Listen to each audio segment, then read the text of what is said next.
YouTube, and welcome back to my channel, where today we are in a different part of the room and we're doing a Patreon request video.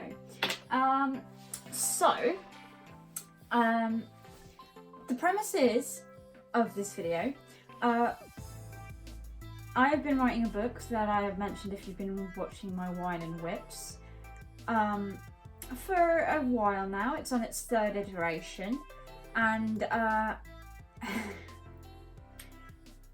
I've been asked what has changed about the book from the first time I started writing it up to now.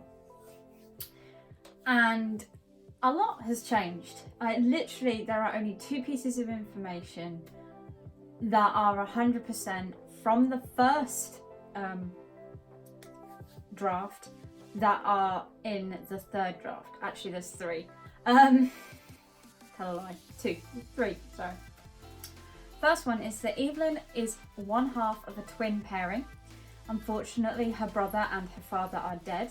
Her mother is missing. All of that was in the original one. Secondly, there is a restaurant that her father owned. Now, the story behind the restaurant has changed quite a bit. Originally, it was just one that her father had inherited, and as the story has grown, hello Loki, it is now one that her father purchased using a large sum of money that he got in his army days. Now, I can't really go into why he got this large sum of money because that would be a huge spoiler.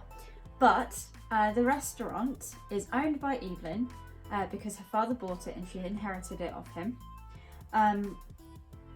but is run by Nathan Black, who is her legal guardian, or was until she hit 18, obviously.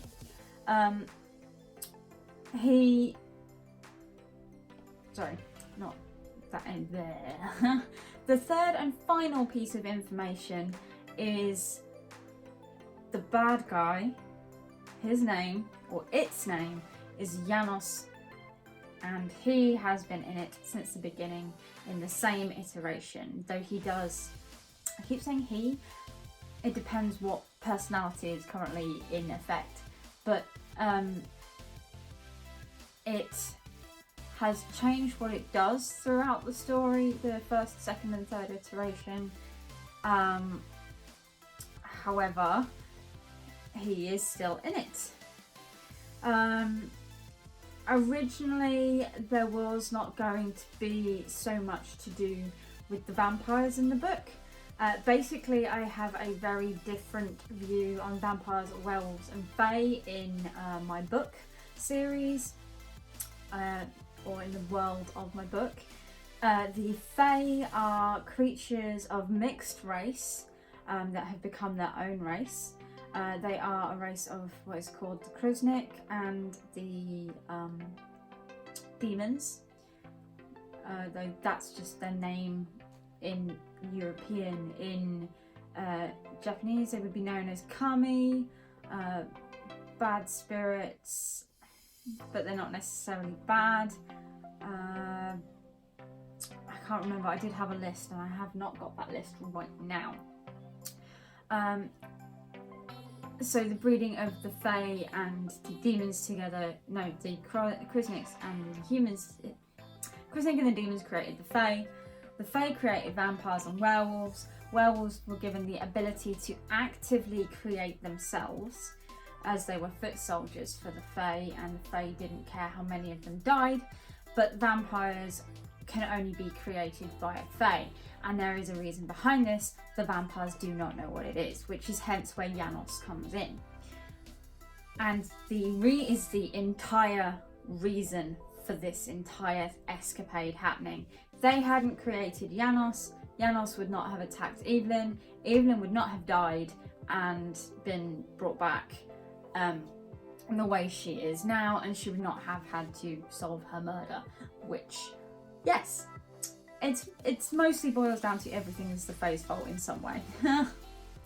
But in this regard, originally it was going to just outright be the fae's fault, and then I decided that that was a bit much.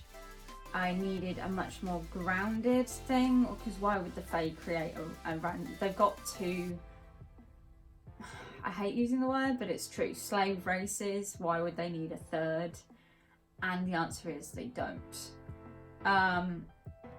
Especially seeing as the werewolves have broken free of the Fae and now have, nor need, nothing to do with their previous masters. So those 3 items are the only ones that have stayed the same throughout the entirety of the rewrites. As of today, I will be starting I will be continuing on with the 3rd rewrite of the story. Basically, last month I decided I was going to start it again and finish it this time, because the original outline of the first 2 books, there was something missing from each of them, and I finally figured out what it is for the 3rd one. Come on, Loki. Settle. I don't want licking. And it basically is a more natural reaction to me. So originally Evelyn was just going to be this character that was dragged along for the ride and was kind of going to represent the reader in that she was being thrown in the deep end, didn't really know or understand what was going on, but was trying her best to just keep her head above the water. The second one, she was a little bit less that kind of character and a bit more sassy and a bit more willing to let things happen. She was still more reactive than she should be. I'm hoping this makes sense, but it probably doesn't.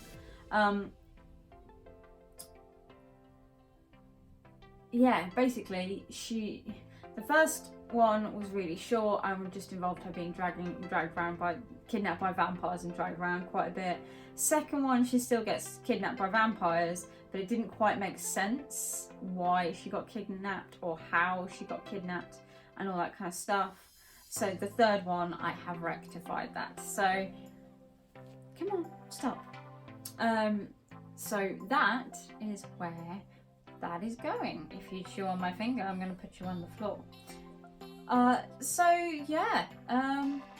A lot has changed in the storyline. If you are interested in finding out about the actual world, what's going on, I will try not to spoil the book for those of you who are interested. But yes, I believe that's pretty much it. So I will see you next time. Please do like, comment, subscribe, and take care, and goodbye.